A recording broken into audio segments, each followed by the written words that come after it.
ਭਗਵੰਤ ਮਾਨ ਹੋਰੀ ਜਰਮਨੀ ਗਏ ਹੋਏ ਨੇ। ਉਹਨਾਂ ਦਾ ਕਹਿਣਾ ਕਿ BMW ਵਰਗੀਆਂ ਕੰਪਨੀਆਂ, ਬੇਵਾ ਵਰਗੀਆਂ ਕੰਪਨੀਆਂ ਪੰਜਾਬ ਆਉਣਗੇ, ਇੱਥੇ ਨਿਵੇਸ਼ ਕਰਨਗੀਆਂ।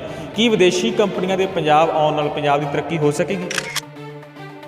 ਇਹ ਤਾਂ ਆਮ ਸਧਾਰਨ ਆ, ਜਿਵੇਂ ਆਪਾਂ ਐਗਰੀਕਲਚਰ ਯੂਨੀਵਰਸਿਟੀ ਪਸ਼ੂ ਪਾਲਣ ਮੇਲੇ ਤੇ ਜਾਣਾ ਹੋਵੇ ਤੇ ਕਿਸੇ ਨੂੰ ਨਾਲ ਲੈ ਕੇ ਵੀ ਆ ਜਾ, ਮੈਂ ਤੈਨੂੰ ਫਲਾਣੇ ਵਪਾਰੀ ਨਾਲ ਮਿਲਾ ਦੂੰਗਾ। ਭਗਵੰਤ ਮਾਨ ਸਾਹਿਬ ਨੇ ਆਏ ਜਾ ਕੇ ਮੁਲਾਕਾਤ ਕੀਤੀ ਹੈ, ਕਿਸੇ ਪ੍ਰਾਈਵੇਟ ਕੰਪਨੀ ਨਾਲ ਕੋਈ ਐਗਰੀਮੈਂਟ ਨਹੀਂ ਹੋਇਆ।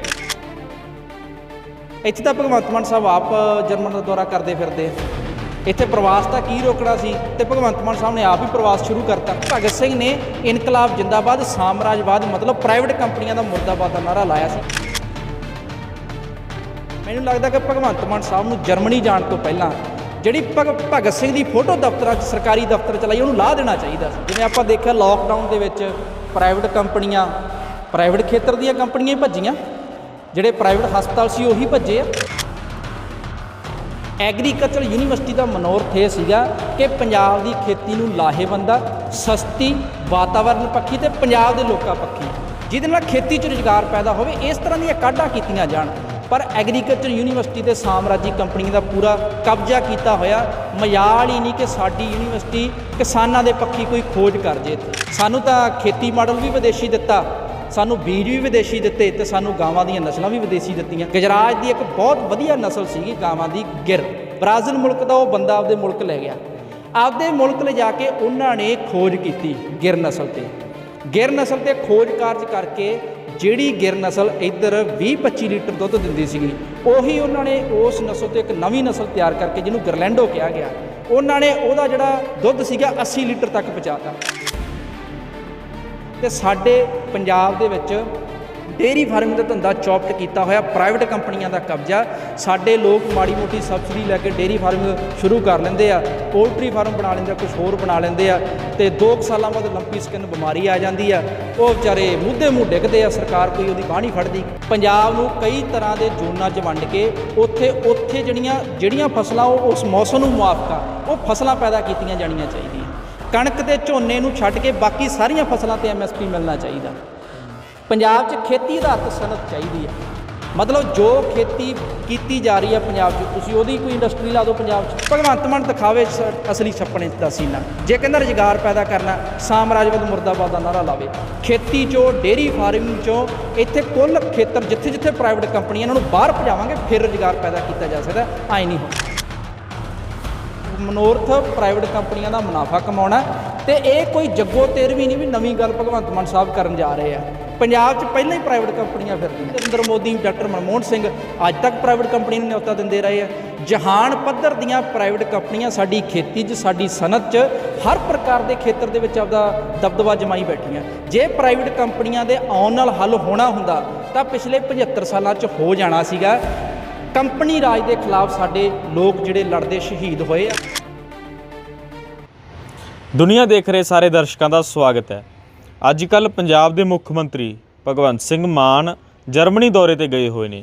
ਉਹ ਲਗਾਤਾਰ ਆਪਣੇ ਸੋਸ਼ਲ ਮੀਡੀਆ ਤੋਂ ਤਸਵੀਰਾਂ ਅਤੇ ਵੀਡੀਓ ਸਾਂਝੀਆਂ ਕਰ ਰਹੇ ਨੇ ਕਿ ਜਰਮਨੀ ਦੇ ਵਿੱਚ ਜਿਹੜਾ ਇੱਕ ਇੰਟਰਨੈਸ਼ਨਲ ਟ੍ਰੇਡ ਫੇਅਰ ਚੱਲ ਰਿਹਾ, ਉੱਥੇ ਉਹ ਵੱਖ-ਵੱਖ ਕੰਪਨੀਆਂ ਦੇ ਅਧਿਕਾਰੀਆਂ ਨੂੰ ਮਿਲ ਰਹੇ ਨੇ ਅਤੇ ਉਹਨਾਂ ਨੂੰ ਨਿਵੇਸ਼ ਕਰਨ ਲਈ ਪੰਜਾਬ ਆਉਣ ਦਾ ਸੱਦਾ ਦੇ ਰਹੇ ਨੇ, ਤੇ ਵੱਡੀਆਂ ਕੰਪਨੀਆਂ ਵੱਲੋਂ ਹੁੰਗਾਰਾ ਵੀ ਭਰਿਆ ਜਾ ਰਿਹਾ। ਭਗਵੰਤ ਮਾਨ ਹੋਰਾਂ ਨੇ ਇਹ ਗੱਲ ਕਹੀ ਹੈ ਕਿ BMW ਜਿਹੜੀ ਕਿ ਕਾਰਾਂ ਬਣਾਉਣ ਦੀ ਬਹੁਤ ਵੱਡੀ ਅੰਤਰਰਾਸ਼ਟਰੀ ਕੰਪਨੀ ਹੈ, ਅਤੇ ਬੇਵਾ ਵਰਗੀਆਂ ਖੇਤੀਬਾੜੀ ਨਾਲ ਸੰਬੰਧਿਤ ਕੰਪਨੀਆਂ ਨੇ, ਉਹ ਪੰਜਾਬ ਵਿੱਚ ਆਉਣਗੀਆਂ, ਇੱਥੇ ਨਿਵੇਸ਼ ਕਰਨਗੀਆਂ ਅਤੇ ਆਪਣੇ ਪਲਾਂਟ ਲਾਉਣਗੀਆਂ। ਮੁੱਖ ਮੰਤਰੀ ਸਾਹਿਬ ਦਾ ਇਹ ਕਹਿਣਾ ਕਿ ਇਹਨਾਂ ਕੰਪਨੀਆਂ ਦੇ ਆਉਣ ਨਾਲ ਪੰਜਾਬ ਦੇ ਵਿੱਚ ਰੁਜ਼ਗਾਰ ਦੇ ਮੌਕੇ ਪੈਦਾ ਹੋਣਗੇ ਅਤੇ ਪੰਜਾਬ ਤਰੱਕੀ ਦੇ ਰਾਹ ਵੱਲ ਨੂੰ ਤੁਰੇਗਾ। ਕਿੰਨਾ ਕੁ ਤਰੱਕੀ ਦੇ ਰਾਹ ਵੱਲ ਨੂੰ ਤੁਰੇਗਾ, ਕਿੰਨੇ ਕੁ ਨਿਵੇਸ਼ ਇੱਥੇ ਹੋਣ ਨਾਲ ਨੌਜਵਾਨਾਂ ਨੂੰ ਨੌਕਰੀਆਂ ਮਿਲਣਗੀਆਂ, ਜਾਂ ਨੌਜਵਾਨਾਂ ਦਾ ਪ੍ਰਵਾਸ ਆ ਜੋ ਖਾਸ ਕਰਕੇ ਉਹਨੂੰ ਕਿੰਨਾ ਕੁ ਬੰਨ ਲੱਗੇਗਾ, ਇਹਦੇ ਬਾਰੇ ਆਪਾਂ ਗੱਲਬਾਤ ਕਰਾਂਗੇ। ਸਾਡੇ ਨਾਲ ਨੌਜਵਾਨ ਭਾਰਤ ਸਭਾ ਦੇ ਆਗੂ ਨੇ ਕਰਮਜੀਤ ਮਾਣੂਕੇ ਜੀ। ਸਵਾਗਤ ਹੈ ਜੀ, ਬਹੁਤ ਬਹੁਤ ਸ਼ੁਕਰੀਆ, ਧੰਨਵਾਦ ਜੀ। ਜਿਵੇਂ ਆਪਾਂ ਗੱਲ ਕਰ ਰਹੇ ਹਾਂ ਜੀ, ਭਗਵੰਤ ਮਾਨ ਹੋਰੀ ਜਰਮਨੀ ਗਏ ਹੋਏ ਨੇ। ਉਹਨਾਂ ਦਾ ਕਹਿਣਾ ਕਿ BMW ਵਰਗੀਆਂ ਕੰਪਨੀਆਂ, ਬੇਵਾ ਵਰਗੀਆਂ ਕੰਪਨੀਆਂ ਪੰਜਾਬ ਆਉਣਗੇ, ਇੱਥੇ ਨਿਵੇਸ਼ ਕਰਨਗੀਆਂ। ਕੀ ਵਿਦੇਸ਼ੀ ਕੰਪਨੀਆਂ ਦੇ ਪੰਜਾਬ ਆਉਣ ਨਾਲ ਪੰਜਾਬ ਦੀ ਤਰੱਕੀ ਹੋ ਸਕੇਗੀ?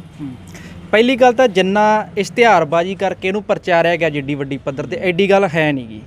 ਇਹ ਤਾਂ ਆਮ ਸਧਾਰਨ ਆ, ਜਿਵੇਂ ਆਪਾਂ ਐਗਰੀਕਲਚਰ ਯੂਨੀਵਰਸਿਟੀ ਪਸ਼ੂ ਪਾਲਣ ਮੇਲੇ ਤੇ ਜਾਣਾ ਹੋਵੇ ਤੇ ਕਿਸੇ ਨੂੰ ਨਾਲ ਲੈ ਕੇ ਵੀ ਆ ਜਾ, ਮੈਂ ਤੈਨੂੰ ਫਲਾਣੇ ਵਪਾਰੀ ਨਾਲ ਮਿਲਾ ਦੂੰਗਾ। ਭਗਵੰਤ ਮਾਨ ਸਾਹਿਬ ਨੇ ਆਏ ਜਾ ਕੇ ਮੁਲਾਕਾਤ ਕੀਤੀ ਹੈ, ਕਿਸੇ ਪ੍ਰਾਈਵੇਟ ਕੰਪਨੀ ਨਾਲ ਕੋਈ ਐਗਰੀਮੈਂਟ ਨਹੀਂ ਹੋਇਆ ਗਾ।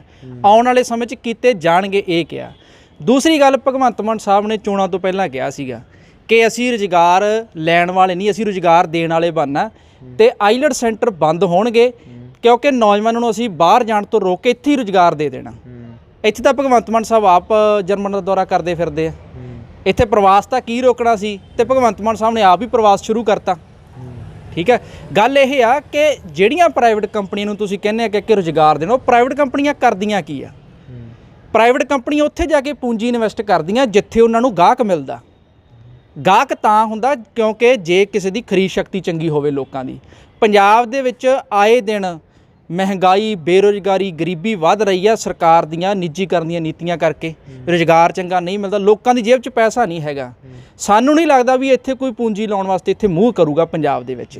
ਦੂਸਰਾ, ਜੇ ਉਹ ਪੂੰਜੀ ਇੱਥੇ ਲਾ ਵੀ ਦਿੰਦੇ ਆ ਕਿ ਪ੍ਰਾਈਵੇਟ ਕੰਪਨੀਆਂ ਦਾ ਮਨੋਰਥ ਮੁਨਾਫਾ ਕਮਾਉਣਾ, ਇਹ ਕਲੀਅਰ ਕੱਟ ਆ ਗੱਲ। ਉਹਨਾਂ ਨੇ ਕੋਈ ਸਾਡੇ ਭਲੇ ਵਾਸਤੇ, ਕੋਈ ਸਾਡੀ ਸੇਵਾ ਵਾਸਤੇ ਨਹੀਂ ਆਉਣਾ ਗਾ। ਸਿਰਫ ਆਪਦਾ ਮੁਨਾਫਾ ਦੇਖਣ ਵਾਸਤੇ ਉਹਨਾਂ ਨੇ ਇੱਥੇ ਆਉਣਾ, ਤੇ ਮੁਨਾਫਾ ਕਮਾਉਣ ਵਾਸਤੇ ਆਪਦੀ ਸਾਡੇ ਲੋਕਾਂ ਦੀ ਅੱਗੇ ਛਿੱਲ ਲਾਉਣਗੇ ਕਿਉਂਕਿ ਉਹਨਾਂ ਦੀ ਲਾਈ ਹੋਈ ਇੰਡਸਟਰੀ ਦੇ ਵਿੱਚ ਕੁੱਲ ਕੰਮ ਮਸ਼ੀਨਾਂ ਨਾਲ ਹੋਣਾ। ਉਹਨਾਂ ਨੇ ਹੱਥੀ ਜਿਹੜਾ ਹੱਥ ਨਾਲ ਖੋਣ ਵਾਲਾ ਕੰਮ ਹੈਗਾ ਐਡੀ ਵੱਡੀ ਪੱਧਰ ਤੇ ਘਟਾਤਾ ਕਿ ਘੱਟ ਤੋਂ ਘੱਟ ਲੋਕਾਂ ਤੋਂ ਮਸ਼ੀਨਾਂ ਨਾਲ ਵੱਧ ਤੋਂ ਵੱਧ ਕੰਮ ਉਹਨਾਂ ਨੇ ਲੈਣਾ। ਇੱਥੇ ਤਾਂ ਸਿਰਫ ਉਨੇ ਕੁ ਲੋਕ ਚਾਹੀਦੇ ਆ ਜਿੰਨੇ ਕੁ ਉਹਨਾਂ ਨੂੰ ਕਿਸੇ machine the button on off ਕਰਨ ਵਾਸਤੇ ਚਾਹੀਦੇ ਹੈਗੇ ਆ। ਇਸ ਕਰਕੇ ਉਹਨਾਂ ਦਾ ਮਨੋਰਥ ਪ੍ਰਾਈਵੇਟ ਕੰਪਨੀਆਂ ਦਾ ਮੁਨਾਫਾ ਕਮਾਉਣਾ। ਤੇ ਇਹ ਕੋਈ ਜੱਗੋ ਤੇਰਵੀਂ ਨਹੀਂ ਵੀ ਨਵੀਂ ਗੱਲ ਭਗਵੰਤ ਮਾਨ ਸਾਹਿਬ ਕਰਨ ਜਾ ਰਹੇ ਆ। ਪੰਜਾਬ 'ਚ ਪਹਿਲਾਂ ਹੀ ਪ੍ਰਾਈਵੇਟ ਕੰਪਨੀਆਂ ਫਿਰਦੀਆਂ। ਪੰਜਾਬ ਨੇ ਪਹਿਲਾਂ ਹੀ ਸ਼ਹੀਦ ਆਜ਼ਮ ਸਰਦਾਰ ਭਗਤ ਸਿੰਘ ਉਹਨਾਂ ਦੀਆਂ ਸ਼ਹਾਦਤਾਂ ਦੇ ਕੇ ਈਸਟ ਇੰਡੀਆ ਕੰਪਨੀ ਵਰਗੀਆਂ ਕੰਪਨੀਆਂ ਇਸ ਮੁਲਕ ਦੇ ਵਿੱਚੋਂ ਬਾਹਰ ਕੱਢੀਆਂ। ਉਹਨਾਂ ਦੇ ਜਾਣ ਤੋਂ ਬਾਅਦ ਅੱਜ ਵੀ ਨਰਿੰਦਰ ਮੋਦੀ, ਡਾਕਟਰ ਮਨਮੋਹਨ ਸਿੰਘ ਅੱਜ ਤੱਕ ਪ੍ਰਾਈਵੇਟ ਕੰਪਨੀ ਨੂੰ ਨਿਯੋਤਾ ਦਿੰਦੇ ਰਹੇ ਆ। ਜਹਾਨ ਪੱਧਰ ਦੀਆਂ ਪ੍ਰਾਈਵੇਟ ਕੰਪਨੀਆਂ ਸਾਡੀ ਖੇਤੀ 'ਚ, ਸਾਡੀ ਸਨਅਤ 'ਚ, ਹਰ ਪ੍ਰਕਾਰ ਦੇ ਖੇਤਰ ਦੇ ਵਿੱਚ ਆਪਦਾ ਦਬਦਬਾ ਜਮਾਈ ਬੈਠੀਆਂ। ਜੇ ਪ੍ਰਾਈਵੇਟ ਕੰਪਨੀਆਂ ਦੇ ਆਉਣ ਨਾਲ ਹੱਲ ਹੋਣਾ ਹੁੰਦਾ ਤਾਂ ਪਿਛਲੇ 75 ਸਾਲਾਂ 'ਚ ਹੋ ਜਾਣਾ ਸੀਗਾ। ਕੰਪਨੀ ਰਾਜ ਦੇ ਖਿਲਾਫ ਸਾਡੇ ਲੋਕ ਜਿਹੜੇ ਲੜਦੇ ਸ਼ਹੀਦ ਹੋਏ ਆ। ਮੈਨੂੰ ਲੱਗਦਾ ਕਿ ਭਗਵੰਤ ਮਾਨ ਸਾਹਿਬ ਨੂੰ ਜਰਮਨੀ ਜਾਣ ਤੋਂ ਪਹਿਲਾਂ ਜਿਹੜੀ ਭਗਤ ਸਿੰਘ ਦੀ ਫੋਟੋ ਦਫ਼ਤਰਾਂ 'ਚ, ਸਰਕਾਰੀ ਦਫ਼ਤਰ ਚਲਾਈ, ਉਹਨੂੰ ਲਾਹ ਦੇਣਾ ਚਾਹੀਦਾ ਸੀ ਕਿਉਂਕਿ ਭਗਤ ਸਿੰਘ ਨੇ ਇਨਕਲਾਬ ਜਿੰਦਾਬਾਦ, ਸਾਮਰਾਜਵਾਦ ਮਤਲਬ ਪ੍ਰਾਈਵੇਟ ਕੰਪਨੀਆਂ ਦਾ ਮੁਰਦਾਬਾਦ ਦਾ ਨਾਰਾ ਲਾਇਆ ਸੀਗਾ। ਇਸ ਤਰ੍ਹਾਂ ਜੋ ਇਹਨਾਂ ਨੇ ਕੀਤਾ ਫਰੇਬ ਕਮਾਇਆ। ਪਰ ਜੇਕਰ ਵਿਦੇਸ਼ੀ ਕੰਪਨੀਆਂ ਇੱਥੇ ਆਉਂਦੀਆਂ ਨੇ, ਤੁਸੀਂ ਕਹਿ ਰਹੇ ਹੋ ਕਿ ਭਗਵੰਤ ਮਾਨ ਹੋਰੀ ਖੁਦ ਪ੍ਰਵਾਸ ਕਰ ਰਹੇ ਨੇ, ਤਾਂ ਉਹ ਕੰਪਨੀਆਂ ਤੋਂ ਨਿਵੇਸ਼ ਲੈਣ ਹੀ ਗਏ ਆ ਨਾ। ਜੇਕਰ ਕੰਪਨੀ ਇੱਥੇ ਆਉਣਗੇ, ਕੋਈ ਪਲਾਂਟ ਲੱਗੂਗਾ ਤਾਂ ਉੱਥੇ ਹਜ਼ਾਰਾਂ ਲੋਕਾਂ ਨੂੰ ਰੁਜ਼ਗਾਰ ਮਿਲੂਗਾ, ਨੌਜਵਾਨਾਂ ਦਾ ਪ੍ਰਵਾਸ ਵੀ ਰੁਕੂਗਾ। ਫਿਰ ਕੀ ਤੁਸੀਂ ਤਰੱਕੀ ਦਾ ਵਿਰੋਧ ਕਰ ਰਹੇ ਹੋ? ਦੇਖੋ, ਮੈਂ ਪਹਿਲਾਂ ਕਿਹਾ ਕਿ ਕੋਈ ਰੁਜ਼ਗਾਰ ਪੈਦਾ ਨਹੀਂ ਹੋਣਾਗਾ। ਜਿਹੜੇ ਉਹਨਾਂ ਫੈਕਟਰੀਆਂ, ਕਾਰਖਾਨਿਆਂ 'ਚ ਲੋਕ ਕੰਮ ਕਰਨਗੇ ਉਹਨਾਂ ਨੂੰ ਬਹੁਤ ਨਿਗੂਣੀਆਂ ਤਨਖਾਹਾਂ 'ਤੇ ਰੱਖਿਆ ਜਾਂਦਾ, ਘੱਟ ਪੈਸੇ 'ਤੇ ਵੱਧ ਕੰਮ ਉਹਨਾਂ ਤੋਂ ਲਿਆ ਜਾਂਦਾ, ਤੇ ਕਿਤੇ ਵੀ ਨੌਕਰੀ ਤੋਂ ਛੁੱਟੀ ਕੀਤੀ ਜਾ ਸਕਦੀ ਆ। ਜਿਵੇਂ ਆਪਾਂ ਦੇਖਿਆ ਲੋਕਡਾਊਨ ਦੇ ਵਿੱਚ ਪ੍ਰਾਈਵੇਟ ਕੰਪਨੀਆਂ, ਪ੍ਰਾਈਵੇਟ ਖੇਤਰ ਦੀਆਂ ਕੰਪਨੀਆਂ ਹੀ ਭੱਜੀਆਂ। ਜਿਹੜੇ ਪ੍ਰਾਈਵੇਟ ਹਸਪਤਾਲ ਸੀ ਉਹੀ ਭੱਜੇ ਆ। ਸਰਕਾਰੀ ਦਫ਼ਤਰ, ਸਰਕਾਰੀ ਹਸਪਤਾਲ ਚੰਗੇ ਮਾੜੇ ਜਿਹੋ ਜਿਹੇ ਸੀ ਉਹਨਾਂ ਨੇ ਲੋਕਾਂ ਨੂੰ ਸਾਂਭਿਆ ਲੋਕਡਾਊਨ ਦੇ ਵਿੱਚ। ਤੇ ਪ੍ਰਾਈਵੇਟ ਕੰਪਨੀਆਂ ਦਾ ਦਿੱਲੀ ਵਰਗੇ ਇਲਾਕਿਆਂ 'ਚ ਸ਼ਟਡਾਊਨ ਕਰਕੇ ਤੇ ਭੱਜ ਗਈਆਂ ਸੀ। ਉਹ ਕਿਰਤੀਆਂ ਦਾ, ਕਰਮਚਾਰੀਆਂ ਦਾ, ਮਜ਼ਦੂਰਾਂ ਦਾ ਬਣਨਾ ਕੀ ਆ ਸ਼ਟਡਾਊਨ ਕਰਨ ਤੋਂ ਬਾਅਦ ਉਹਨਾਂ ਤੋਂ ਪੁੱਛਿਆ ਹੀ ਨਹੀਂ ਗਿਆ ਗਾ। ਇੱਥੇ ਕਿਰਤ ਕਾਨੂੰਨ ਇਸ ਤਰ੍ਹਾਂ ਦੇ ਲਿਆਂਦੇ ਆ ਸਰਕਾਰ ਨੇ ਜਿਹੜਾ ਖੁੱਲ੍ਹੀ ਛੁੱਟੀ ਦਿੰਦਾ ਸਰਮਾਏਦਾਰਾਂ ਨੂੰ ਕਿ ਜਦੋਂ ਮਰਜ਼ੀ ਤੁਸੀਂ ਬਿਨਾਂ ਕਾਰਨ ਦੱਸੇ ਸ਼ਟਡਾਊਨ ਕਰਕੇ ਫੈਕਟਰੀ ਬੰਦ ਕਰਕੇ ਜਾ ਸਕਦੇ ਹੋ, ਸਿਰਫ ਇਸ ਕਰਕੇ ਕਿ ਤੁਹਾਨੂੰ ਮੁਨਾਫਾ ਨਹੀਂ ਹੋ ਰਿਹਾਗਾ। ਜਦੋਂ ਮਰਜ਼ੀ ਤਨਖਾਹਾਂ 'ਤੇ ਕਟੌਤੀ ਲਾ ਸਕਦੇ ਹੋ। ਜਥੇਬੰਦੀ ਬਣਾਉਣ ਦਾ ਕਰਮਚਾਰੀਆਂ ਨੂੰ, ਮਜ਼ਦੂਰਾਂ ਨੂੰ ਕਾਰਖਾਨਿਆਂ ਦੇ ਵਿੱਚ ਅਧਿਕਾਰ ਨਹੀਂ ਰਹਿਣ ਦਿੱਤਾ ਕਿਰਤ ਕਾਨੂੰਨਾਂ ਨੇ। ਜਦੋਂ ਇਸ ਤਰ੍ਹਾਂ ਦੇ ਕਾਨੂੰਨ ਆ ਰਹੇ ਆ, ਜਦੋਂ ਖੁੱਲ੍ਹੀਆਂ ਛੁੱਟੀਆਂ ਸਰਮਾਏਦਾਰਾਂ ਨੂੰ ਪਹਿਲਾਂ ਦੇ ਮੁਕਾਬਲੇ ਵੀ ਦਿੱਤੀਆਂ ਜਾ ਰਹੀਆਂ, ਤਾਂ ਸਾਨੂੰ ਨਹੀਂ ਲੱਗਦਾ ਵੀ ਇੱਥੇ ਕੋਈ ਰੁਜ਼ਗਾਰ ਮਿਲੂਗਾ ਤੇ ਲੋਕਾਂ ਦੀ ਜ਼ਿੰਦਗੀ ਜਿਹੜੀ ਆ ਉਹ ਬਿਹਤਰ ਹੋਊਗੀ। ਦੂਸਰੀ ਗੱਲ, ਸਾਨੂੰ ਕਿਉਂ ਜਾਣਾ ਪੈਂਦਾ ਉਹਨਾਂ ਕੋਲੇ? ਭਗਤ ਸਿੰਘ ਨੇ ਸਾਮਰਾਜਵਾਦ ਮੁਰਦਾਬਾਦ ਕਿਹਾ ਸੀਗਾ। ਮੈਂ ਤੁਹਾਨੂੰ ਇੱਕ ਥੋੜ੍ਹੇ ਜਿਹੇ ਲਫ਼ਜ਼ਾਂ 'ਚ ਗੱਲ ਸਮਝਾਉਣੀ ਚਾਹੂੰਗਾ, ਔਖੀ ਲੱਗ ਸਕਦੀ ਹੈ ਇਹ। ਅੱਜ ਮੌਜੂਦਾ ਸਮੇਂ ਦੇ ਵਿੱਚ ਜਿਹੜਾ ਬਸਤੀਵਾਦ ਆ, ਇੱਕ ਤਾਂ ਅੰਗਰੇਜ਼ਾਂ ਦੇ ਟਾਈਮ ਸੀ ਨਾ, ਉਹਨਾਂ ਨੇ ਸਾਡੇ ਮੁਲਕ ਨੂੰ ਕਲੋਨੀ ਬਣਾ ਕੇ ਰੱਖਿਆ ਸੀਗਾ ਬ੍ਰਿਟਿਸ਼ ਸਾਮਰਾਜ ਨੇ, ਤਾਂ ਕਿਹਾ ਭਗਤ ਸਿੰਘ ਨੇ ਸਾਮਰਾਜਵਾਦ ਮੁਰਦਾਬਾਦ। ਅੱਜ ਜਿਹੜਾ ਬਸਤੀਵਾਦ ਆ ਉਹਨੇ ਪੂਰੀ ਦੁਨੀਆ ਨੂੰ ਦੋ ਤਰ੍ਹਾਂ ਦੇ ਮੁਲਕਾਂ 'ਚ ਵੰਡਤਾ।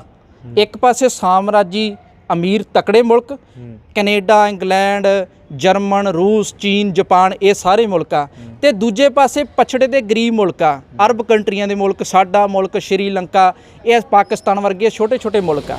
ਸਾਡੇ ਮੁਲਕ ਦਾ ਕੁੱਲ ਵਿਕਾਸ ਸਨਅਤੀ, ਤਕਨੀਕੀ ਤੇ ਵਿਗਿਆਨਕ ਕਾਢਾਂ, ਇਹਨਾਂ ਸਾਰਿਆਂ 'ਤੇ ਸਾਮਰਾਜੀ ਸਿਸਟਮ ਨੇ ਬੰਨ ਮਾਰਿਆ ਹੋਇਆ। ਬੰਨ ਇਸ ਕਰਕੇ ਮਾਰਿਆ ਕਿ ਸਾਡੇ ਮੁਲਕ 'ਚੋਂ ਪਹਿਲਾਂ ਅੰਗਰੇਜ਼ ਕੱਚਾ ਮਾਲ ਲੈ ਕੇ ਜਾਂਦੇ ਸੀ ਇੰਗਲੈਂਡ, ਤੇ ਪੱਕਾ ਬਣਾ ਕੇ ਸਾਡੇ ਲੋਕਾਂ ਨੂੰ ਵੀ ਵੇਚਦੇ ਸੀਗੇ ਆ ਕੇ। ਅੱਜ ਉਹ ਕੀ ਕਰਦੇ ਆ ਕਿ ਇੱਥੋਂ ਸਸਤੀ ਕਿਰਤ ਇੱਕ ਤਾਂ ਪ੍ਰਵਾਸ ਰਾਹੀਂ ਬਾਹਰ ਲੈ ਕੇ ਜਾਂਦੇ ਆ, ਤੇ ਦੂਸਰਾ ਉਹਨਾਂ ਦੀਆਂ ਕੰਪਨੀਆਂ ਦੀ ਮੁਨਾਫਾ ਚੱਲਦਾ ਰਵੇ। ਇਸ ਕਰਕੇ ਸਾਡੀ ਜਿਹੜੀ ਘਰੇਲੂ ਸਨਅਤ ਆ, ਸਾਡੇ ਪੰਜਾਬ ਪੱਖੀ ਜਿਹੜੀ ਖੇਤੀ ਉਹ 'ਤੇ ਬੰਨ੍ਹ ਮਾਰਿਆ ਹੋਇਆ ਉਹਨਾਂ ਨੇ, ਸਾਡੇ ਤਕਨੀਕੀ ਵਿਕਾਸ 'ਤੇ ਬੰਨ੍ਹ ਮਾਰਿਆ ਹੋਇਆ, ਜਿਹਦੇ ਕਰਕੇ ਭਗਵੰਤ ਮਾਨ ਦਾ ਵੀ ਬਿਆਨ ਆ ਵੀ ਅਸੀਂ ਖੇਤੀ ਦੇ ਵਿੱਚ ਤਕਨੀਕ ਲਿਆਵਾਂਗੇ। ਸਵਾਲ ਇਹ ਹੈ ਕਿ ਤਕਨੀਕ ਵਾਸਤੇ ਬਾਹਰ ਕਾਹਤੋਂ ਜਾਣਾ ਪੈਂਦਾ? ਜੇ ਪੰਜਾਬ ਦੇ ਇੱਕ ਵਿਦਿਆਰਥੀ ਦੀ ਕੈਨੇਡਾ ਦੀ ਯੂਨੀਵਰਸਿਟੀ 2 ਕਰੋੜ ਦੀ ਸਕਾਲਰਸ਼ਿਪ ਲਾ ਸਕਦੀ ਆ, ਇਹਦਾ ਮਤਲਬ ਪੰਜਾਬ 'ਚ ਬਹੁਤ ਹੁਨਰ ਪਿਆ ਨਾ, ਪੰਜਾਬ 'ਚ ਬਹੁਤ ਦਿਮਾਗੀ ਤੌਰ 'ਤੇ ਤੇਜ਼ ਤਰਾਜ਼ ਨੌਜਵਾਨ ਬੈਠੇ ਆ। ਪਰ ਗੱਲ ਇਹ ਹੈ ਕਿ ਜਿੰਨਾ ਪ੍ਰਾਈਵੇਟ ਕੰਪਨੀਆਂ ਨੇ ਬੰਨ੍ਹ ਮਾਰਿਆ ਹੋਇਆ, ਸਾਡੀ ਬਾਂਹ ਮਰੋੜੀ, ਜਿਹਨੂੰ ਪੰਜਾਬੀ 'ਚ ਕਹਿ ਲਈਏ ਬਾਂਹ ਮਰੋੜੀ ਹੈ, ਕਿ ਤੁਸੀਂ ਆਪਦੀ ਮਰਜ਼ੀ ਨਾਲ ਕੋਈ ਖੋਜ ਨਹੀਂ ਕਰ ਸਕਦੇਗੇ। ਤੁਸੀਂ ਐਗਰੀਕਲਚਰ ਯੂਨੀਵਰਸਿਟੀ ਦੀ ਗੱਲ ਕਰ ਲਓ। ਐਗਰੀਕਲਚਰ ਯੂਨੀਵਰਸਿਟੀ ਦਾ ਕੰਮ ਇਹ ਨਹੀਂ ਇਕੱਲਾ ਕਿ ਵਿਦਿਆਰਥੀਆਂ ਨੂੰ ਪੜ੍ਹਾਈ ਚੱਲੋ, ਬੇਰੁਜ਼ਗਾਰਾਂ ਦੀ ਭੀੜ ਇਕੱਠੀ ਕਰੀ ਚੱਲੋ। ਐਗਰੀਕਲਚਰ ਯੂਨੀਵਰਸਿਟੀ ਦਾ ਮਨੋਰਥ ਇਹ ਸੀਗਾ ਕਿ ਪੰਜਾਬ ਦੀ ਖੇਤੀ ਨੂੰ ਲਾਹੇਵੰਦ, ਸਸਤੀ, ਵਾਤਾਵਰਨ ਪੱਖੀ ਤੇ ਪੰਜਾਬ ਦੇ ਲੋਕਾਂ ਪੱਖੀ, ਜਿਹਦੇ ਨਾਲ ਖੇਤੀ 'ਚ ਰੁਜ਼ਗਾਰ ਪੈਦਾ ਹੋਵੇ, ਇਸ ਤਰ੍ਹਾਂ ਦੀਆਂ ਕਾਢਾਂ ਕੀਤੀਆਂ ਜਾਣ। ਪਰ ਐਗਰੀਕਲਚਰ ਯੂਨੀਵਰਸਿਟੀ ਤੇ ਸਾਮਰਾਜੀ ਕੰਪਨੀਆਂ ਦਾ ਪੂਰਾ ਕਬਜ਼ਾ ਕੀਤਾ ਹੋਇਆ। ਮਜਾਲ ਹੀ ਨਹੀਂ ਕਿ ਸਾਡੀ ਯੂਨੀਵਰਸਿਟੀ ਕਿਸਾਨਾਂ ਦੇ ਪੱਖੀ ਕੋਈ ਖੋਜ ਕਰ ਜੇ। ਇੱਥੇ ਤੁਸੀਂ ਡੇਅਰੀ ਫਾਰਮਿੰਗ ਦਾ ਧੰਦਾ ਦੇਖ ਲਓ। ਲੰਪੀ ਸਕਿਨ ਬਿਮਾਰੀ ਨਾਲ ਗਾਵਾਂ ਦੀ ਮੌਤ ਹੋਈ ਹੈ, ਸਰਕਾਰ ਤੋਂ ਬਿਮਾਰੀ ਨਹੀਂ ਕੰਟਰੋਲ ਹੋਈਗੀ। ਸਭ ਤੋਂ ਵੱਧ ਭਿਆਨਕ ਬਿਮਾਰੀ ਦਾ ਸ਼ਿਕਾਰ ਜਿਹੜੀਆਂ ਅਮਰੀਕਨ ਗਾਵਾਂ ਹੋਈਆਂ। ਸਾਨੂੰ ਤਾਂ ਖੇਤੀ ਮਾਡਲ ਵੀ ਵਿਦੇਸ਼ੀ ਦਿੱਤਾ, ਸਾਨੂੰ ਬੀਜ ਵੀ ਵਿਦੇਸ਼ੀ ਦਿੱਤੇ, ਤੇ ਸਾਨੂੰ ਗਾਵਾਂ ਦੀਆਂ ਨਸਲਾਂ ਵੀ ਵਿਦੇਸ਼ੀ ਦਿੱਤੀਆਂ, ਜਿਹਦੇ ਕਰਕੇ ਕੀ ਸੀਗਾ ਕਿ ਬਿਮਾਰੀ ਨਾਲ ਨੁਕਸਾਨ ਹੋਇਆ। ਤੇ ਇਹਨੇ ਵੱਡੀ ਪੱਧਰ ਤੇ ਜਿਹੜਾ ਪਸ਼ੂ ਪਾਲਣ ਦਾ ਧੰਦਾ ਹੈਗਾ ਪੰਜਾਬ ਦਾ, ਕਿਸ ਕਗਾਰ ਤੇ ਜਾ ਕੇ ਖੜ ਗਿਆ, ਉਧਰ ਵੀ ਸਾਡਾ ਧਿਆਨ ਦਿਵਾਇਆ। ਇਸ ਕਗਾਰ ਤੇ ਖੜ ਗਿਆ ਕਿ ਅੱਜ ਮੱਝਾਂ ਦੀਆਂ, ਗਾਵਾਂ ਦੀਆਂ, ਬੱਕਰੀਆਂ ਦੀਆਂ, ਭੇਡਾਂ ਦੀਆਂ ਨਸਲਾਂ ਨੂੰ ਪ੍ਰਫੁੱਲਤ ਕਰਨ ਵਾਸਤੇ ਤੇ ਕੋਈ ਖੋਜ ਕਾਰਜ ਨਹੀਂ ਹੋ ਰਹੇਗੇ, ਕਿਉਂਕਿ ਡੇਅਰੀ ਫਾਰਮਿੰਗ ਤੋਂ ਉਹਨਾਂ ਨੇ ਆਪਦਾ ਸ਼ਿਕੰਜਾ ਕੱਸਿਆ ਹੋਇਆ। ਉਹਨਾਂ ਨੇ ਅਮੂਲ ਬਣਾ ਕੇ, ਵੇਰਕਾ ਬਣਾ ਕੇ, ਨੇਸਲੇ ਡੇਅਰੀ ਬਣਾ ਕੇ ਸਾਡਾ ਡੇਅਰੀ ਫਾਰਮਿੰਗ ਦਾ ਧੰਦਾ ਚੌਪਟ ਕੀਤਾ ਹੋਇਆ। ਮੈਂ ਛੋਟੀ ਜਿਹੀ ਐਗਜ਼ਾਮਪਲ ਦੇਣਾ ਚਾਹੁੰਦਾ। ਗੁਜਰਾਤ ਦਾ ਇੱਕ ਰਾਜਾ ਸੀਗਾ, ਕ੍ਰਿਸ਼ਨ ਰਾਜ ਸ਼ਾਇਦ ਇਸ ਤਰ੍ਹਾਂ ਦਾ ਉਹਦਾ ਨਾਮ ਸੀਗਾ। ਗੁਜਰਾਤ ਦੀ ਇੱਕ ਬਹੁਤ ਵਧੀਆ ਨਸਲ ਸੀਗੀ ਗਾਵਾਂ ਦੀ, ਗਿਰ। ਇੱਕ ਟਾਈਮ 'ਤੇ ਸ਼ਾਇਦ ਬ੍ਰਿਟੇਨ ਦਾ ਜਿਹੜਾ ਉੱਥੋਂ ਦਾ ਕੋਈ ਵੱਡਾ ਕੈਪੀਟਲਿਸਟ ਬੰਦਾ, ਸਰਮਾਏਦਾਰ ਗੁਜਰਾਤ ਆਇਆ, ਉਹ ਰਾਜੇ ਦਾ ਦੋਸਤ ਸੀਗਾ, ਤੇ ਰਾਜੇ ਨੇ ਇੱਕ ਵਧੀਆ ਮਤਲਬ ਵੀ ਢੱਠਾ ਪਾਲਿਆ ਹੋਇਆ ਸੀ ਗਿਰ ਨਸਲ ਦਾ। ਤੇ ਉਹ ਬ੍ਰਿਟੇਨ ਦਾ ਜਿਹੜਾ ਸਰਮਾਏਦਾਰ ਬੰਦਾ ਸੀ ਬਹੁਤ ਖੁਸ਼ ਹੋਇਆ ਉਹਨੂੰ ਦੇਖ ਕੇ, ਤਾਂ ਰਾਜੇ ਨੇ ਤੋਹਫੇ ਵਜੋਂ ਉਹ ਗਿਰ ਨਸਲ ਦਾ ਜਿਹੜਾ ਢੱਠਾ ਸੀਗਾ ਉਹਨੂੰ ਦੇਤਾ। ਉਹ ਆਪਦੇ ਮੁਲਕ ਲੈ ਗਿਆ। ਉਹਨਾਂ ਨੇ ਆਪਦੇ ਬ੍ਰਾਜ਼ੀਲ ਮੁਲਕ ਸੀ, ਸੌਰੀ ਬ੍ਰਿਟੇਨ ਨਹੀਂ ਸੀ, ਬ੍ਰਾਜ਼ੀਲ ਮੁਲਕ ਸੀਗਾ ਉਹ। ਬ੍ਰਾਜ਼ੀਲ ਮੁਲਕ ਦਾ ਉਹ ਬੰਦਾ ਆਪਦੇ ਮੁਲਕ ਲੈ ਗਿਆ। ਆਪਦੇ ਮੁਲਕ ਲਿਜਾ ਕੇ ਉਹਨਾਂ ਨੇ ਖੋਜ ਕੀਤੀ ਗਿਰ ਨਸਲ ਤੇ। ਗਿਰ ਨਸਲ ਤੇ ਖੋਜ ਕਾਰਜ ਕਰਕੇ ਜਿਹੜੀ ਗਿਰ ਨਸਲ ਇੱਧਰ 20-25 ਲੀਟਰ ਦੁੱਧ ਦਿੰਦੀ ਸੀਗੀ, ਉਹੀ ਉਹਨਾਂ ਨੇ ਉਸ ਨਸਲ ਤੋਂ ਇੱਕ ਨਵੀਂ ਨਸਲ ਤਿਆਰ ਕਰਕੇ, ਜਿਹਨੂੰ ਗਰਲੈਂਡੋ ਕਿਹਾ ਗਿਆ, ਉਹਨਾਂ ਨੇ ਉਹਦਾ ਜਿਹੜਾ ਦੁੱਧ ਸੀਗਾ 80 ਲੀਟਰ ਤੱਕ ਪਹੁੰਚਾਤਾ। ਤੇ ਬ੍ਰਾਜ਼ੀਲ ਦੀ ਇਕਨੋਮੀ ਨੂੰ ਉਸ ਗਿਰ ਨਸਲ ਨੇ ਐਡੀ ਵੱਡੀ ਪੱਧਰ ਤੇ ਅੱਗੇ ਲੈ ਗਏ ਉਹ, ਕਿ ਉਹਨਾਂ ਨੇ ਆਪਦੀ ਕਰੰਸੀ ਤੇ ਜਿਹੜਾ ਉਹ ਪਹਿਲਾ ਢੱਠਾ ਲੈ ਕੇ ਗਏ ਸੀਗੇ ਉਹਦੀ ਫੋਟੋ ਬਣਾਈ। ਅੱਜ ਵੀ ਉਹ ਪਹਿਲੇ ਢੱਠੇ ਦਾ ਮਿਊਜ਼ੀਅਮ ਬਣਾਇਆ ਹੋਇਆ ਉਹਨਾਂ ਨੇ। ਤੇ ਕਿਉਂਕਿ ਉਹਨਾਂ ਨੂੰ ਮਾਣ ਸੀਗਾ ਵੀ ਇਹਦੇ ਨਾਲ ਸਾਡੀ ਇਕਨੋਮੀ ਅੱਗੇ ਗਈ ਹੈ। ਮਤਲਬ ਦੁੱਧ ਦੀ ਕ੍ਰਾਂਤੀ, ਜਿਹਨੂੰ ਚਿੱਟੀ ਕ੍ਰਾਂਤੀ ਕਹਿੰਦੇ ਆ, ਕ੍ਰਾਂਤੀ ਕਰਕੇ ਐਡੀ ਵੱਡੀ ਪੱਧਰ ਤੇ ਅੱਗੇ ਵੱਧ ਗਏ ਆ। ਤੇ ਸਾਡੇ ਪੰਜਾਬ ਦੇ ਵਿੱਚ ਡੇਅਰੀ ਫਾਰਮਿੰਗ ਦਾ ਧੰਦਾ ਚੌਪਟ ਕੀਤਾ ਹੋਇਆ, ਪ੍ਰਾਈਵੇਟ ਕੰਪਨੀਆਂ ਦਾ ਕਬਜ਼ਾ। ਸਾਡੇ ਲੋਕ ਮਾੜੀ ਮੋਟੀ ਸਬਸਿਡੀ ਲੈ ਕੇ ਡੇਅਰੀ ਫਾਰਮਿੰਗ ਸ਼ੁਰੂ ਕਰ ਲੈਂਦੇ ਆ, ਪੋਲਟਰੀ ਫਾਰਮ ਬਣਾ ਲੈਂਦੇ ਆ, ਕੁਛ ਹੋਰ ਬਣਾ ਲੈਂਦੇ ਆ, ਤੇ 2 ਸਾਲਾਂ ਬਾਅਦ ਲੰਪੀ ਸਕਿਨ ਬਿਮਾਰੀ ਆ ਜਾਂਦੀ ਆ। ਉਹ ਵਿਚਾਰੇ ਮੁੱਦੇ ਮੂੰਹ ਡਿੱਗਦੇ ਆ, ਸਰਕਾਰ ਕੋਈ ਉਹਦੀ ਬਾਂਹ ਨਹੀਂ ਫੜਦੀਗੀ। ਜਿਹਦੇ ਕਰਕੇ ਕੀ ਆ ਕਿ ਸਾਡੇ, ਜਿਹੜੀ ਮੈਂ ਗੱਲ ਕਹਿਣਾ ਚਾਹੁੰਦਾ ਸੀਗਾ ਕਿ ਸਾਡਾ ਜਿਹੜਾ ਤਕਨੀਕੀ, ਸਾਡਾ ਸਨਅਤੀ, ਸਾਡਾ ਖੇਤੀ ਨਾਲ ਵਿਕਾਸ ਜੁੜਿਆ ਹੋਇਆ ਸੀ, ਉਹਦੀ ਕੋਈ ਖੋਜ ਨਹੀਂ ਸਾਨੂੰ ਸਰਕਾਰ ਨੂੰ ਕਰਨ ਦਿੱਤੀ ਗਈ। ਅਸੀਂ ਤਾਂ ਇਹ ਕਹਿੰਦੇ ਆ ਵੀ ਮੋਦੀ ਨੇ ਜਿਵੇਂ ਕਹਿੰਦੇ 56 ਇੰਚ ਦਾ ਸੀਨਾ, ਨਕਲੀ ਇੰਚ ਦੇ ਸੀਨੇ ਦੀ ਗੱਲ ਕੀਤੀ, ਭਗਵੰਤ ਮਾਨ ਦਿਖਾਵੇ ਅਸਲੀ 56 ਇੰਚ ਦਾ ਸੀਨਾ। ਜੇ ਕਹਿੰਦਾ ਰੁਜ਼ਗਾਰ ਪੈਦਾ ਕਰਨਾ, ਸਾਮਰਾਜਵਾਦ ਮੁਰਦਾਬਾਦ ਦਾ ਨਾਰਾ ਲਾਵੇ। ਖੇਤੀ 'ਚੋਂ, ਡੇਅਰੀ ਫਾਰਮਿੰਗ 'ਚੋਂ, ਇੱਥੇ ਕੁੱਲ ਖੇਤਰ ਜਿੱਥੇ ਜਿੱਥੇ ਪ੍ਰਾਈਵੇਟ ਕੰਪਨੀਆਂ, ਇਹਨਾਂ ਨੂੰ ਬਾਹਰ ਭਜਾਵਾਂਗੇ, ਫਿਰ ਰੁਜ਼ਗਾਰ ਪੈਦਾ ਕੀਤਾ ਜਾ ਸਕਦਾ। ਐਂ ਨਹੀਂ ਹੋਣਾਗਾ। ਖੇਤੀ ਦੇ ਵਿੱਚ ਪੰਜਾਬ ਖੇਤੀਬਾੜੀ ਪ੍ਰਧਾਨ ਸੂਬਾ, ਲੋਕਾਂ ਨੂੰ ਬਹੁਤ ਘਾਟਾ ਪੈ ਰਿਹਾ, ਲਗਾਤਾਰ ਖੁਦਕੁਸ਼ੀਆਂ ਹੋ ਰਹੀਆਂ ਨੇ। ਫਿਰ ਖੇਤੀ ਨੂੰ ਲਾਹੇਵੰਦ ਧੰਦਾ ਕਿਵੇਂ ਬਣਾਇਆ ਜਾਵੇ? ਇੱਕ ਪਾਸੇ ਤੁਸੀਂ ਕਹਿ ਰਹੇ ਹੋ ਵੀ ਕੰਪਨੀਆਂ ਨੂੰ ਨਹੀਂ ਆਉਣਾ ਚਾਹੀਦਾ, ਇੱਥੇ ਪਲਾਂਟ ਨਹੀਂ ਲੱਗਣੇ ਚਾਹੀਦੇ, ਇੰਡਸਟਰੀ ਨਹੀਂ ਲੱਗਣੀ ਚਾਹੀਦੀ, ਤਾਂ ਫਿਰ ਖੇਤੀ ਨੂੰ ਲਾਹੇਵੰਦ ਧੰਦਾ ਕਿਵੇਂ ਬਣਾਇਆ ਜਾਵੇ? ਇਹਦਾ ਇੱਕੋ ਤਰੀਕਾ ਕਿ ਇੱਕ ਤਾਂ ਖੇਤੀ ਮਾਡਲ ਜਿਹੜਾ ਮੌਜੂਦਾ ਨੂੰ ਬਦਲਿਆ ਜਾਵੇ। ਇਹ ਸਾਡੇ ਹਾਣਦਾਨੀ ਹੰਡਣਸਾਰ ਨਹੀਂ ਹੈਗਾ। ਇਹਨੇ ਵਾਤਾਵਰਨ ਤਬਾਹ ਕੀਤਾ, ਕਿਸਾਨੀ ਨੂੰ, ਮਜ਼ਦੂਰਾਂ ਨੂੰ ਤਬਾਹ ਕੀਤਾ, ਵੱਧ ਬੇਲੋੜਾ ਮਸ਼ੀਨੀਕਰਨ ਕਰਕੇ। ਇਹਦੀ ਥਾਂ ਤੇ ਪੰਜਾਬ ਪੱਖੀ, ਵਾਤਾਵਰਨ ਪੱਖੀ ਖੇਤੀ ਮਾਡਲ ਚਾਹੀਦਾ। ਪੰਜਾਬ ਨੂੰ ਕਈ ਤਰ੍ਹਾਂ ਦੇ ਜ਼ੋਨਾਂ 'ਚ ਵੰਡ ਕੇ ਉੱਥੇ ਜਿਹੜੀਆਂ ਫਸਲਾਂ ਉਹ ਉਸ ਮੌਸਮ ਨੂੰ ਮੁਆਫਕਾ, ਉਹ ਫਸਲਾਂ ਪੈਦਾ ਕੀਤੀਆਂ ਜਾਣੀਆਂ ਚਾਹੀਦੀਆਂ। ਕਣਕ ਤੇ ਝੋਨੇ ਨੂੰ ਛੱਡ ਕੇ ਬਾਕੀ ਸਾਰੀਆਂ ਫਸਲਾਂ ਤੇ MSP ਮਿਲਣਾ ਚਾਹੀਦਾ। ਪੰਜਾਬ 'ਚ ਖੇਤੀ ਆਧਾਰਿਤ ਸਨਅਤ ਚਾਹੀਦੀ ਆ। ਮਤਲਬ ਜੋ ਖੇਤੀ ਕੀਤੀ ਜਾ ਰਹੀ ਆ ਪੰਜਾਬ 'ਚ, ਤੁਸੀਂ ਉਹਦੀ ਕੋਈ ਇੰਡਸਟਰੀ ਲਾ ਦਿਓ ਪੰਜਾਬ 'ਚ। ਐਗਜ਼ਾਮਪਲ ਦੇ ਤੌਰ ਤੇ ਟਮਾਟਰ ਵੇਚ ਕੇ ਬੀਜ ਕੇ ਕਿਸਾਨ ਆਏ ਦਿਨ ਸੜਕਾਂ ਤੇ ਰੋੜਦੇ ਆ। ਤੁਸੀਂ ਲਾ ਦਿਓ ਟੋਮੈਟੋ ਸੌਸ ਦੀ ਜਿਹੜੀ ਫੈਕਟਰੀ ਹੈਗੀ ਹੈ, ਲਾ ਦਿਓ ਆਲੂ ਚਿਪਸ ਦੀ ਫੈਕਟਰੀ, ਜੇ ਆਲੂ ਮਤਲਬ ਬੀਜਦੇ ਆ ਪੰਜਾਬ ਦੇ ਕਿਸਾਨ। ਇਸ ਤਰ੍ਹਾਂ ਦੀ ਤਮਾਮ ਇੰਡਸਟਰੀ ਲਾਈ ਜਾ ਸਕਦੀ ਹੈ। ਦੂਸਰੇ ਨੰਬਰ ਤੇ ਜਿਹੜੀ ਖੇਤੀ ਦਾ ਪੂਰਕ ਬਣੇ ਸਨਅਤ, ਉਹ ਸਨਅਤ ਪੰਜਾਬ 'ਚ ਲੱਗਣੀ ਚਾਹੀਦੀ ਆ, ਜਿੱਥੇ ਟਰੈਕਟਰ ਤਿਆਰ ਹੋਣ, ਜਿੱਥੇ ਕੰਬਾਈਨਾਂ ਤਿਆਰ ਹੋਣ, ਕੁੱਲ ਉਹ ਸਮਾਨ ਔਜ਼ਾਰ ਜਿੰਨੇ ਖੇਤੀ ਦੇ ਵਿੱਚ ਵਰਤਦੇ ਆ ਸਾਡੇ ਕਿਸਾਨ ਤੇ ਬਾਹਰੋਂ ਲੈ ਕੇ ਆਉਣੇ ਪੈਂਦੇ, ਉਹ ਸਾਰੇ ਚਾਹੀਦੇ ਆ ਇੱਥੇ। ਤੇ ਜਿਹੜੇ ਮਜ਼ਦੂਰਾਂ ਨੇ ਮਸ਼ੀਨੀਕਰਨ ਨਾਲ ਮਜ਼ਦੂਰਾਂ ਦਾ ਰੁਜ਼ਗਾਰ ਹੋਇਆ, ਉਸ ਮਸ਼ੀਨੀਕਰਨ ਦੇ ਬਰਾਬਰ ਖੇਤੀ 'ਚ ਮਸ਼ੀਨੀ ਆਵੇ। ਅਸੀਂ ਨਹੀਂ ਕਹਿੰਦੇ ਨਾ ਆਵੇ, ਅਸੀਂ ਮਸ਼ੀਨੀਕਰਨ ਦੇ ਵਿਰੋਧੀ ਨਹੀਂ। ਤਕਨੀਕ ਵੱਧ ਤੋਂ ਵੱਧ ਖੇਤੀ 'ਚ ਲਿਆਂਦੀ ਜਾਣੀ ਚਾਹੀਦੀ ਹੈ, ਪਰ ਇਹ ਤਕਨੀਕ ਮਜ਼ਦੂਰ ਵਿਰੋਧੀ ਨਹੀਂ ਹੋਣੀ ਚਾਹੀਦੀ। ਤਕਨੀਕ ਦੇ ਬਰਾਬਰ ਪੰਜਾਬ 'ਚ ਇੰਡਸਟਰੀ ਪ੍ਰਫੁੱਲਿਤ ਕੀਤੀ ਜਾਣੀ ਚਾਹੀਦੀ ਆ, ਤਾਂ ਕਿ ਜਿਹੜੇ ਮਜ਼ਦੂਰਾਂ ਦੇ ਹੱਥ ਵਿਹਲੇ ਹੋਏ ਆ ਫੈਕਟਰੀਆਂ ਕਾਰਖਾਨਿਆਂ 'ਚੋਂ, ਉਹਨੂੰ ਇੰਡਸਟਰੀ ਸਮੋ ਸਕੇ। ਉਹ ਖੇਤੀ ਆਧਾਰਿਤ ਸਨਅਤ ਪੰਜਾਬ 'ਚ ਚਾਹੀਦੀ ਆ। ਖੇਤੀ ਤੇ ਸਨਅਤ ਇੱਕ ਦੂਜੇ ਦੇ ਪੂਰਕ ਚਾਹੀਦੇ ਆ, ਨਾ ਕਿ ਇੱਕ ਦੂਜੇ ਤੇ ਭਾਰ ਬੰਨ। ਜਿਵੇਂ ਪਿਛਲੇ ਦਿਨਾਂ 'ਚ ਇਹਨਾਂ ਨੇ ਮੱਤੇਵਾੜਾ ਦੇ ਕਿਨਾਰੇ ਕੱਪੜੇ ਦੀ ਫੈਕਟਰੀ ਲਾਉਣ ਦੀ ਜਿਹੜੀ ਸ਼ੁਰੂਆਤ ਕਰਨੀ ਸੀਗੀ, ਉਹ ਵਾਤਾਵਰਨ ਵਿਰੋਧੀ ਸੀ, ਖੇਤੀ ਵਿਰੋਧੀ ਸੀ, ਸਾਰਾ ਜੰਗਲ ਉਹਨੇ ਉਜਾੜਨਾ ਸੀਗਾ। ਇਸ ਤਰ੍ਹਾਂ ਦੀ ਕਿਸੇ ਸਨਅਤ ਦੀ ਪੰਜਾਬ ਨੂੰ ਲੋੜ ਨਹੀਂ ਹੈਗੀ, ਖੇਤੀ ਆਧਾਰਿਤ ਸਨਅਤ ਦੀ ਲੋੜ ਆ। ਖੇਤੀ ਮਾਡਲ ਬਦਲਿਆ ਜਾਣਾ ਚਾਹੀਦਾ, ਫਿਰ ਖੇਤੀ ਦੇ ਵਿੱਚ ਰੁਜ਼ਗਾਰ ਦੇ ਮੌਕੇ ਜਿਹੜੇ ਆ ਬਹੁਤ ਪੈਦਾ ਕੀਤੇ ਜਾ ਸਕਦੇ ਆ। ਹਾਲ ਦੀ ਘੜੀ ਇਸ ਟਾਈਮ ਖੇਤੀ ਪੰਜਾਬ 'ਚ ਘਾਟੇਬੰਦਾ ਧੰਦਾ ਬਣੀ ਹੋਈ ਆ। ਬਾਹਰ ਜਾਣ ਵਾਲੇ ਨੌਜਵਾਨਾਂ ਵਾਸਤੇ ਵੀ ਦੋ ਤਰ੍ਹਾਂ ਦੇ ਦੇਸ਼ ਆ। ਜਿਹੜੇ ਕਿਸਾਨੀ ਪਰਿਵਾਰਾਂ 'ਚੋਂ ਆ, ਮਾੜੀ ਮੋਟੀ ਪੈਲੀ ਆ ਜਿਨ੍ਹਾਂ ਕੋਲੇ, ਉਹ ਤਾਂ ਜਾਂਦੇ ਆ ਯੂਰਪੀਅਨ ਮੁਲਕਾਂ ਦੇ ਵਿੱਚ, Canada, America, England, France, German.